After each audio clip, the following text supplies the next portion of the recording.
Hey guys, hope everyone is doing well.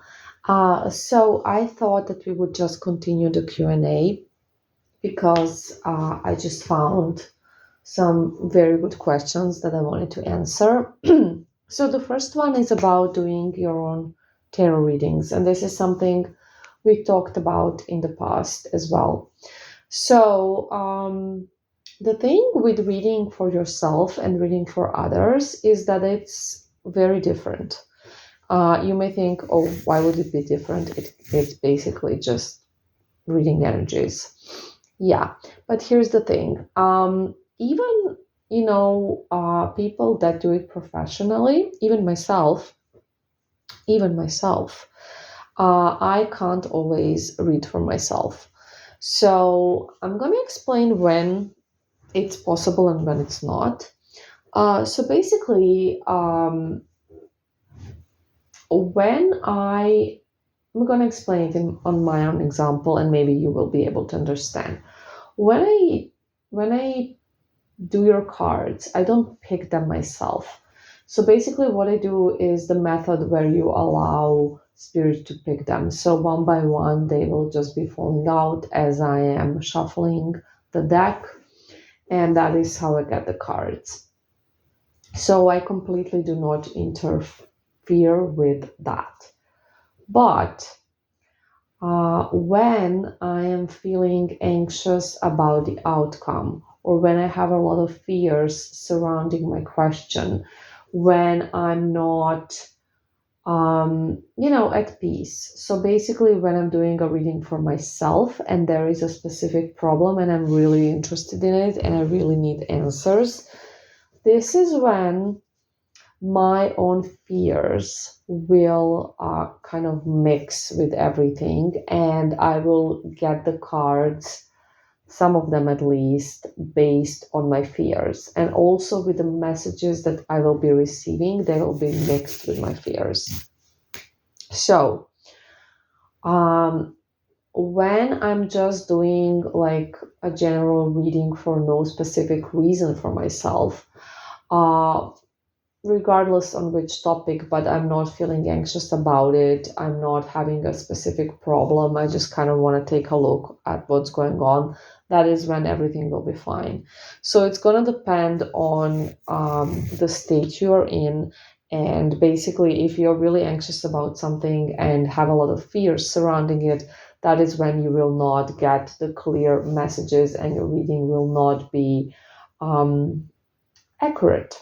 So, when you're reading for others, obviously you will not be having these problems because you will be connecting with other people's energies, and your own fears and anxieties will not be there. So it will be like clear, and you'll be able to receive clear messages about their case. So usually when people do readings for themselves, it is when they have a problem, when something is bothering them, when they are scared of something. So this is why it's not recommended, but it's not like you can't read for yourself. You can, but yeah, that's like what I kind of wanted to explain. So this is why I don't recommend it when you are anxious, attached, obsessed, and other things, obviously.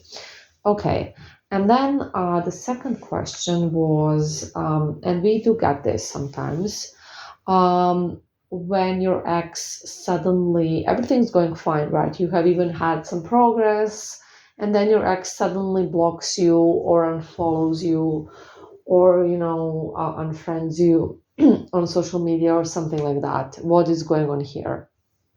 So this has been happening over the years, sometimes with some clients. And the reason why this is happening usually, and what has been behind it in my experience, is that your target will become overwhelmed with the pushes.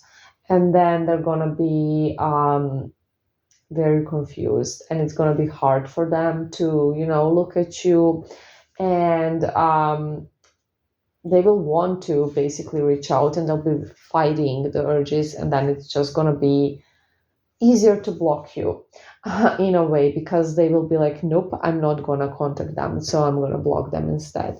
But the good news is that in the majority of these cases, obviously after they block you or unfollow you or whatever, the pushes do remain.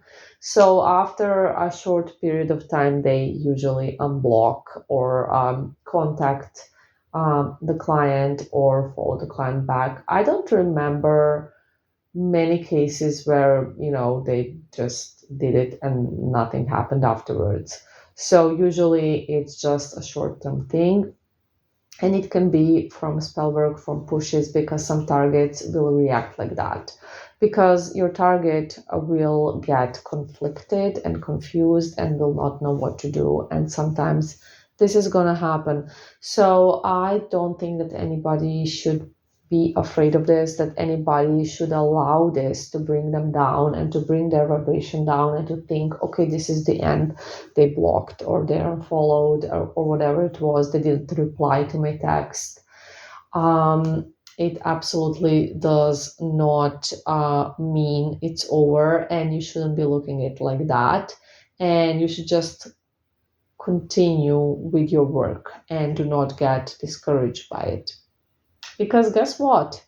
People block and unblock people all the time, don't they? Have you ever blocked somebody and then unblocked them? I'm sure you have. Or, unfollowed somebody and then you connected with them again. So it's not that big of a deal. So don't look at it as the end of the world. So this is what I have for you. I don't want to make this another long audio, and I hope it was helpful. Bye.